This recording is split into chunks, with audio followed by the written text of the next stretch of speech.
Well, welcome everybody. Welcome to our webinar, the Aurora Institute Symposium 2020. This is a primer on submitting your proposal to present.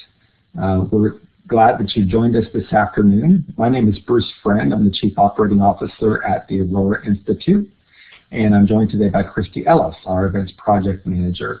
And the purpose of our webinar today is to walk you through some of the details about our call for presentation proposals, maybe give you some insights on some of the timelines and things that we're looking for within presentation proposals, as we'll be reviewing them later this spring. And also want to welcome those who may be watching this from our archived version as well. We will be recording this for future viewing for those who aren't able to join us in person today. So with that, why don't we just go ahead and get started. We're super excited about our symposium this year in San Antonio. And before I jump into there, just a few housekeeping things I should say. One is don't be afraid to introduce yourself in the chat box. We are going to open it up for questions at the end of our presentation. Christy and I will try to be brief, though we do have a lot of information we want to cover. But if you have questions throughout, feel free to add them into the chat box. We'll also open that up for questions and answers at the end as well. And you can see the link there to our website, our brand new website actually that just launched last week. And you can find a lot of additional information about the symposium on our website. So I encourage you to visit there as well. So our symposium this year is being held in San Antonio. We're thrilled to be going back there. We were there a few years ago, for those that may have been with us previously.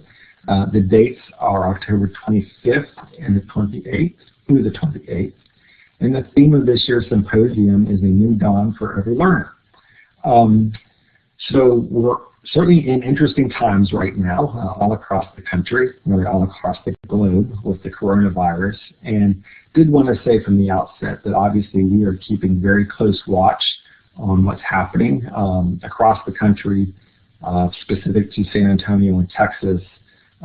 At this time, we are still very much on track to hold our symposium live in October. We're seeing that most of the events that are being canceled around the country right now tend to be in the April and May time frame. We obviously know this is a very fluid situation and things are changing, it seems, daily. The best place for you to keep informed of anything related to the symposium or any kind of changes that may be necessary would be obviously to keep following us on the website and following us on social media as well. But at this time, we are expecting to hold the symposium in San Antonio, and therefore we're going to go forward with our call for presentation proposals as well. Again, if something along those lines would change, we would certainly keep everyone well informed of that. You'll even see that in this year's RFP questions, we added a question about whether or not, if it came to it, would you be willing to do your presentation in a virtual format? And you simply answer yes or no when you fill out that part of the call for proposals. But we're going to think positively and plan to host in San Antonio as planned. Here's a quick look at our RFP timeline for this year. The RFP did open earlier this week. It opened on Monday. We actually are extending the window of time this year, and truth be told, it's because of the coronavirus, and you know a lot of folks that ordinarily would submit proposals might otherwise have their attention elsewhere, and rightfully so right now with schools being closed down all across the country. So that window of opportunity for submitting a proposal is through May 1st, and it is a deadline. It will cut off at 11:59 on May 1st Eastern Time. So you'll want to make sure you get your proposal in before that time. It will be mid-June before acceptances, wait lists, and decline notifications get out. That's a little bit delayed for further along the calendar than in years past, but again, because we're going to extend the timeline for the RFP, it'll take us a little bit more time to process all the submissions that we get and build out the program. So by mid-June, our pledge is to have all proposals identified as to which ones we want to accept and which ones might be waitlisted. Also, throughout the months of June and July, if your proposal is accepted, you'll have the opportunity to go back into the online system and make any updates that might be necessary. But the deadline for that will be August 3rd, as this timeline shows as well, because there is a point where we have to have the final program complete and everything ready for our mobile application and program book. And so by August 3rd, we would need to have any of those changes. So each year we do have session strands, if you're familiar with our symposium. What we try to do is have the sessions fall into one or more major category, or strand as we call them, that are critical to the field of personalized and competency-based education. We really carefully curate each strand and to make sure that we have really outstanding sessions within each. Now, when you're at the symposium, you're welcome to go to sessions in any strand that you want, or you can certainly focus in a certain strand of sessions if you want. Or if you're there with the team, sometimes they'll kind of divide and conquer and go to sessions across multiple strands. Now, this year we actually we purposefully scaled back the number of strands that we have. In the past, we've had as many as 25 different strands. And we're really narrowing it down to 7 this year, along with if you feel that your proposal may not quite fit the strands you see there listed 1 through 7, and if you look at an other category, you can certainly choose other as well. But please understand, we're still very much looking for proposals that cover topics from communications, online or blended learning, assessments, leadership,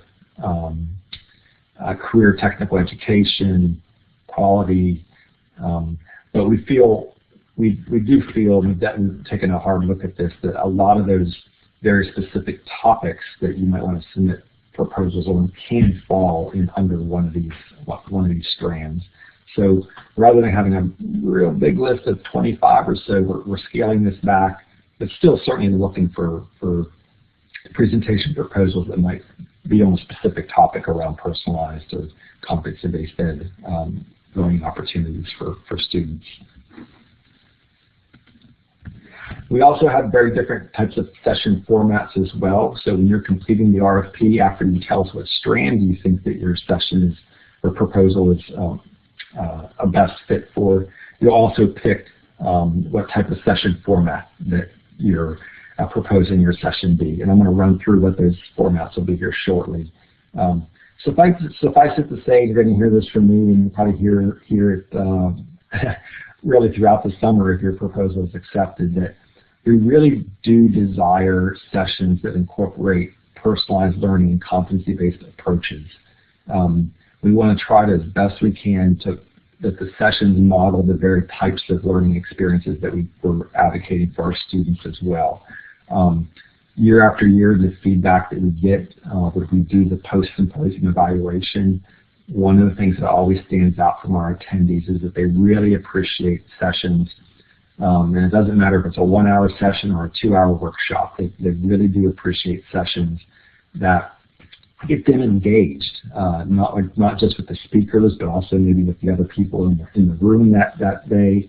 And so really, they do think very purposefully about how you want to engage your attendees and what type of learning experiences you're going to provide them, maybe even give them an opportunity to assess or share what they've learned as well. So do be thinking thoughtfully about moving away from just sort of the stand and deliver type of format, regardless of the session format that you choose. So if I may, let me give you a quick snapshot. And again, you can always revisit this in the RFP itself. But we do have workshop sessions. We have design workshops and hands-on workshops. Both of those are 2-hour and 15-minute interactive opportunities, purposely designed to be a little bit longer, so a little bit more time to engage with and interact with the attendees. Workshops are offered, they'll be offered on Monday, Tuesday, and Wednesday of the symposium. As a matter of fact, on the last day of the symposium, which is the 28th of October, it's only a half day, and we only do workshops on those days. And these are always some of the more popular sessions that we have. I think our attendees really do appreciate the opportunity to dig in a little bit deeper on topics in this workshop format. As you're thinking about your own proposal too, keep in mind that we often see these workshop formats. It's not uncommon for teams from a certain school or a certain district actually come together, and so they really are looking for an opportunity to dig deeper and kind of really roll up their sleeves and share and interact in these longer workshop type of sessions. Two other types of sessions that we have, and these are 1-hour sessions, is knowledge sharing and a seminar type of session as well. Knowledge sharing or 1 hour, really meant for deep discussion of participants, usually spending no more than 5 minutes at the start to kick off the session, and then really setting the stage for a lot of interaction and discussion around specific roles or topics. Seminar, similar in its format. With the seminars, we do ask, if possible, that if you have any kind of preview materials that you want to share in advance, you'll be able to do that through our mobile application. That way people will hopefully have come prepared to and previewed any of the materials that you might be covering in that type of format. Two others are debate and panel or interactive discussion. Debate and panels are always fun. Again, we usually get pretty good comments back from folks who participated in these. We want them to be lively. We encourage panelists, if you're on a topic, you know, that there's differentiation of opinion, on a topic. You know, have people that, you know, bring different insights, bring different experiences to the table. Those are always fun, and you know, kind of pass the mic and let the attendees get engaged in those as well. Interactive discussions, again, usually 3 to 4 expert presenters.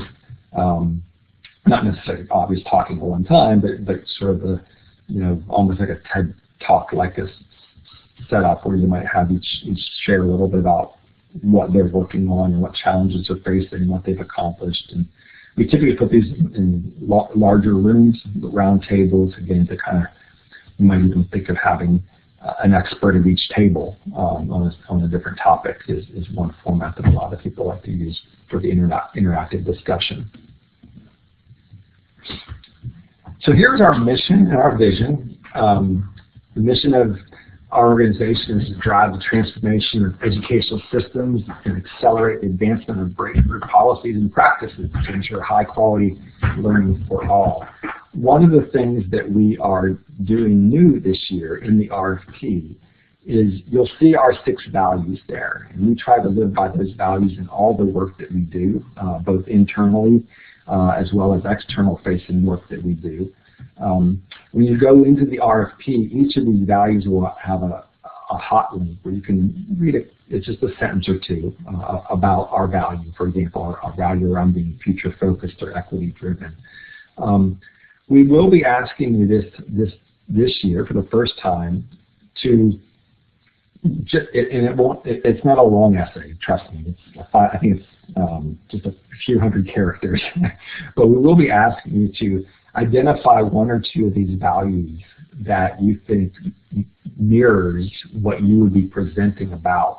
How does this value impact or otherwise is aligned with what it is you're proposing to present on? And so we would very much like to hear from you as to how your work might also align to these values. And so part of the RFP process will be a short question about just that. How does your proposal align to 1 or 2 of the values? You do not have to make a statement about all 6, and choosing just 1 or 2 is more than adequate. And again, you'll see that question in the RFP. So in terms of some tips for completing the RFP, I'm going to hand it off to my colleague Christy Ellis, and Christy, if you'd be so kind and maybe walk our attendees through some tips that we have for how they can best complete the RFP. Thank you, Bruce. I'll be happy to. Good afternoon, everybody. My name is Christy Ellis, and it's a joy to be with you guys today, and I appreciate you joining the call.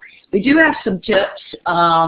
Some of you may have submitted in the past, and we do need to create a new profile in Adventure. So it is starting over, but some things may have changed, so that's a great way for us to capture that. But when you create your new profile, you'll create your login and your password so you can enter the system. We ask for one point of contact, which is preferably the lead presenter, as it says, that would share all the information with the co-presenters. And it also verifies conflicts. Once we build the program, that's helpful in making sure that we can make changes accordingly if there is a conflict. Each co-presenter will receive the correspondence, but we do ask that the lead presenter kind of make sure and ensure that they do receive the information. When creating your profile, it's very helpful if you could use the same email, and everyone needs to have a unique email, so we can't use the same one for everyone. Every presenter and co-presenter within the proposal needs to have their own unique email, which will helps with a couple of things. And we ask that one of them being with registration, because down the road we'll have a lot of different communications, and we want to ensure that you receive them, as well as being able to access the mobile app. So if, when you're entering that information, you can be mindful of that and try to select an email that you would use for both. That'd be very helpful. And it's noted on there that each organization may only submit 3 proposals, and if more than 3 are submitted, then Aurora Institute will consider the first 3 that are submitted chronologically. A couple other things I just wanted to take a moment and share is about creating your profile, and once you log in and use that unique email, you'll notice that there are a lot of fields that are mandatory, and they are highlighted, and there are a lot of fields that have character limits. And I think it's helpful sometimes when you're filling it out, if you can see how many are left or if they're not enough, it kind of helps you edit accordingly. So I just wanted to mention that. Also, at the end, once you've submitted, you've completed as much as you can and say you're not done, there's an option to save. You can save it for later, and you go back to it. You can click save and continue later. And so then you're free to go back. You'll have till May 1st at 11:59 to do that. And this allows you an opportunity if you did want to collect unique emails from co-presenters or any other information, and then you can have it all in there and not have to go back into it, because once you do submit it, save and submit, then it's in the system. And if that does happen after the fact, you're certainly welcome to email me, and I'll be happy to help you adjust that. But it's great in the beginning if you could try to look at it and take your time, because we feel like this extra time hopefully will be helpful to everyone.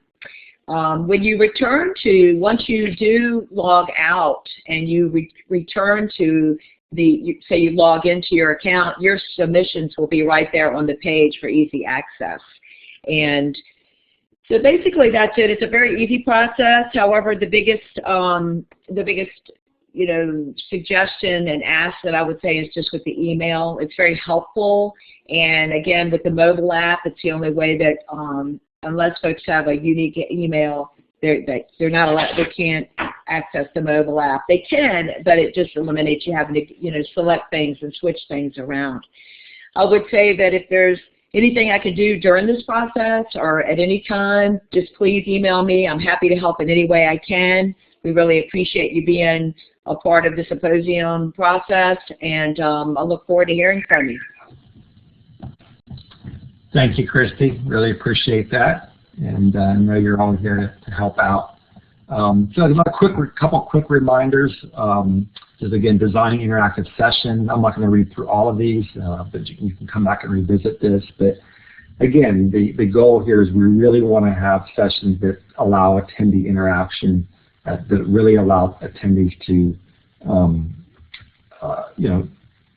interact with the speaker, interact with each other, really move away from that stand and deliver type of conversation. I can just share with you, again, from years of doing the post-symposium surveys, the sessions that always get the highest amount interest and ratings are those where the attendees really were engaged. And so as a speaker, do make sure that you're thinking about that type of design as you put your presentation proposal together.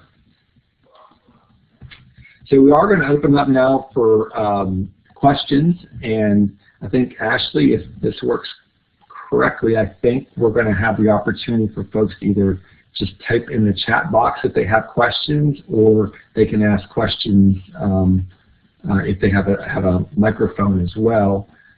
Before I open it up for questions, though, again, I would just remind that the RFP is now open. It opened earlier this week. We do receive a large number each year. In the last few years, we've averaged over around 800 proposals for what typically is around 180 to 200 actual sessions. And so I share that not to be discouraging at all. We want you to submit your proposals, but also know that the program committee team, we get often proposals, and it is often really difficult to decide which ones to accept. And we know we also have to, unfortunately, sometimes waitlist and reject really good ideas as well. But we're just thankful that we get so many great session proposals each year, and really try to build out the best program we can for our attendees. So with that, I'll leave this page open for folks that want to make sure that they follow us throughout the process. But you know, if you want to again type in your questions, or if anyone wants to come online, that will be fine as well. So let me just pause here for a second, and I know we got some questions rolling in here, and I'll answer them just in a minute or just in a second.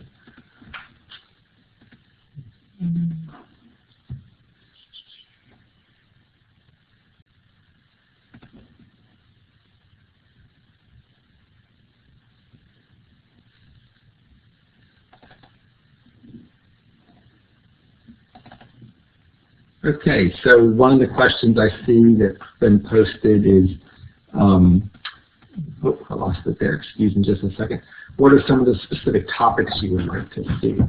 So as I had mentioned earlier, you know, we really scaled back the strands to about 7 strands, but there's a whole host of different topics that you might want to consider submitting on.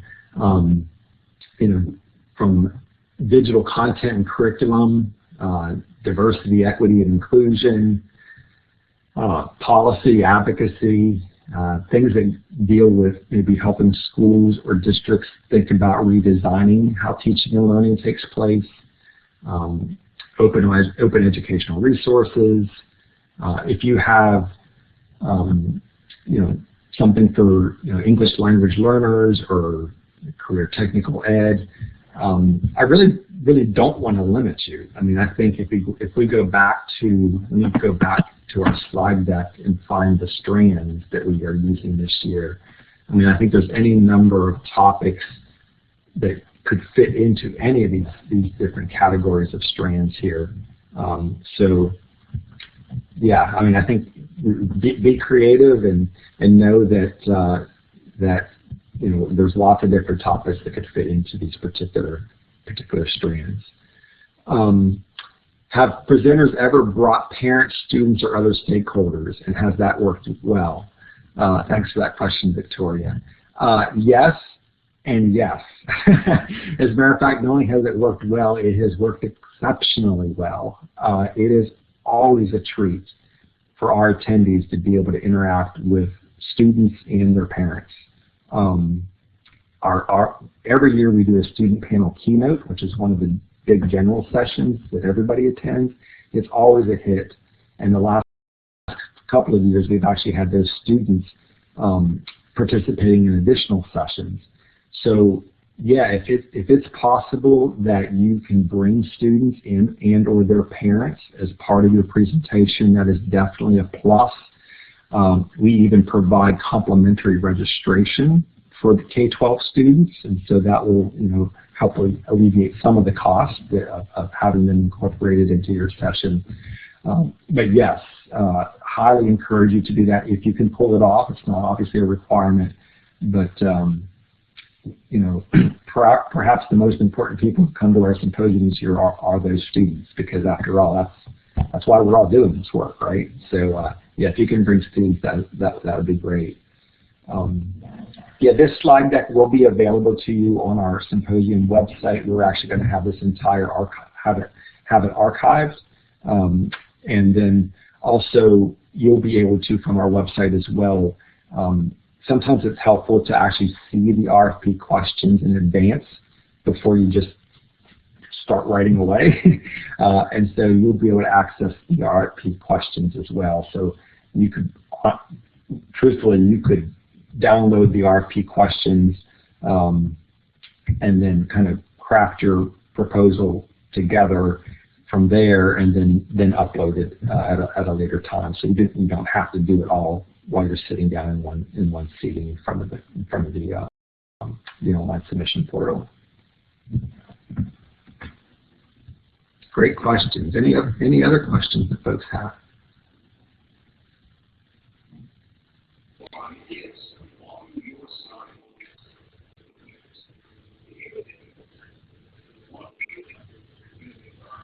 All right. Well, I'm not hearing any, and I don't see any more coming through the chat room.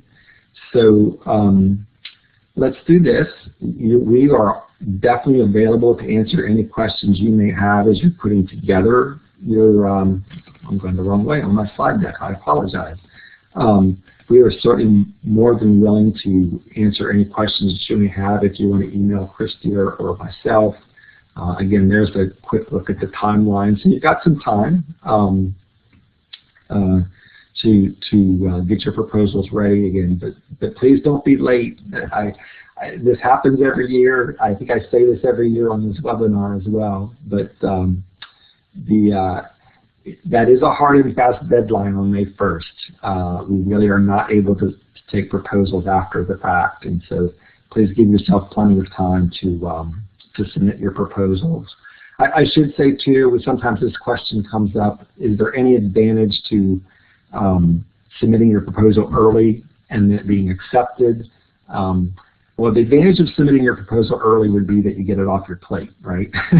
so that you're not up against that time crunch as you're nearing May 1st. But we do not, when we do the review of all the proposals on the program committee side, as long as it was time stamped before 11:59 p.m. On May 1st, that's what we need.